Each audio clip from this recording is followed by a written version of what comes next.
फरीदाबाद में मई 2016 में महिला पत्रकार पूजा तिवारी की मौत से आरोपी बनाए गए हरियाणा पुलिस के इंस्पेक्टर अमित को 9 साल बाद लंबे चले ट्रायल के बाद अदालत ने बरी कर दिया। वहीं अब परिजन इस फैसले से असंतुष्ट नजर आ रहे हैं और हाईकोर्ट जाने की बात कह रहे हैं।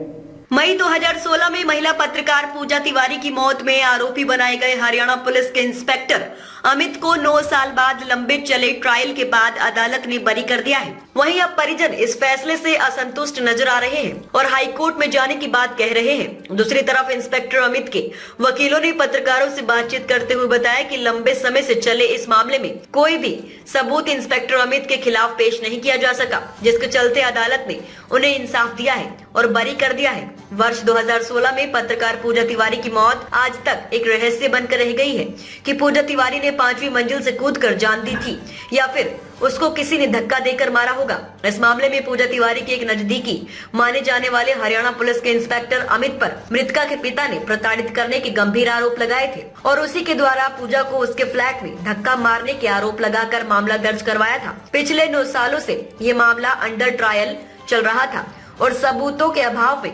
अदालत ने इंस्पेक्टर अमित को बरी कर दिया। इस बात की जानकारी देने के लिए इंस्पेक्टर अमित के पक्ष के वकीलों ने प्रेस वार्ता कर जानकारी दी और अदालत के इस फैसले का सम्मान किया और कहा कि आज 9 साल बाद इंस्पेक्टर अमित को इस झूठे केस से अदालत ने अमित के खिलाफ कोई भी सबूत न होने के कारण बरी कर दिया है।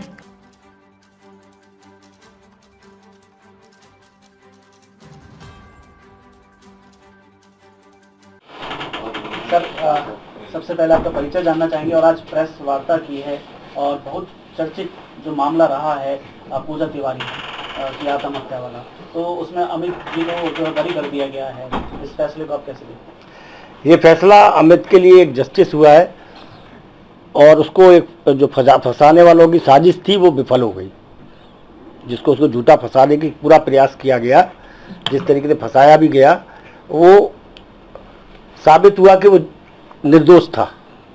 इसीलिए माननीय न्यायालय ने न्याय देते हुए उसको बरी कर दिया। सर, इस केस के बारे में थोड़ा जानना चाहेंगे, कितने साल पुराना केस है? और ये 2016 का केस है, मई 2016 का, और 9 साल बाद इसकी जजमेंट आई है ट्रायल होके कंप्लीट।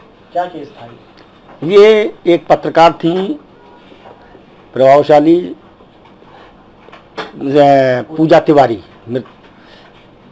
उन्होंने आत्महत्या कर ली थी एक स्टिंग ऑपरेशन की वजह से, जिसमें उन्हें बहुत परेशानियों का सामना करना पड़ रहा था।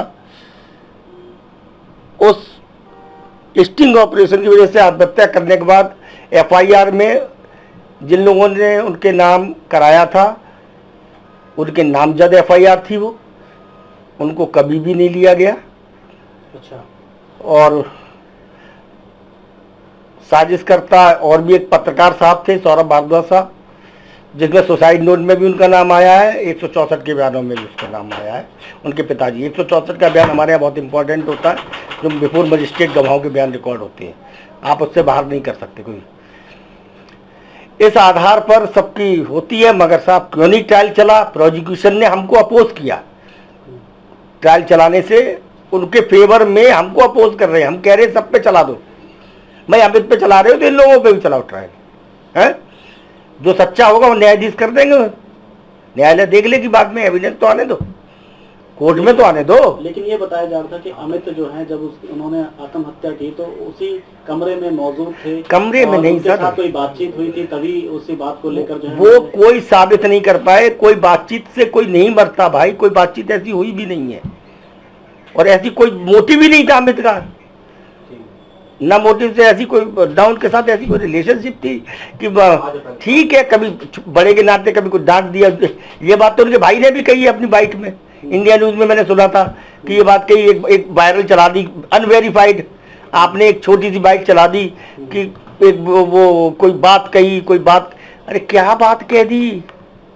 लाओगे ना कोर्ट में, बताओगे ना। और किसी के कहने पे वो लड़की मरने वाली नहीं थी।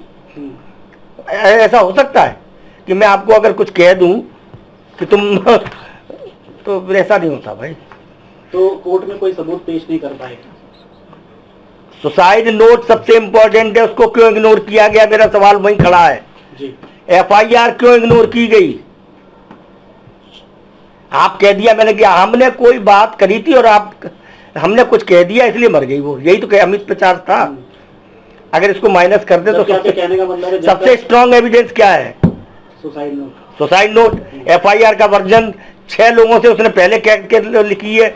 जितेंद्र यादव का बयान कहाँ जाएगा? ये सब इंडिपेंडेंट, इनको क्यों नहीं लाया गया कोर्ट में? अमित को तो बरी कर दिया गया और आपने बताया करीब 9 साल बाद जो है बरी किया गया है। और 9 सवाल यही है कि जिम्मेदार कौन है उसकी आत्महत्या का? अमित तो बरी हो गए साहब, उसकी आत्महत्या का जिम्मेदार कौन है? सवाल तो वहीं खड़ा रह गया।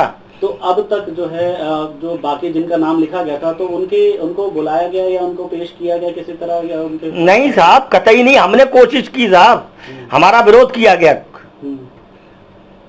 विरोधी पक्ष ने हमारा विरोध किया कि नहीं, इनको नहीं छूना है, डॉक्टर्स को, सौरभ भारद्वाज को नहीं बुलाना है, ट्रायल उन पे मुकदमा अमित ही है।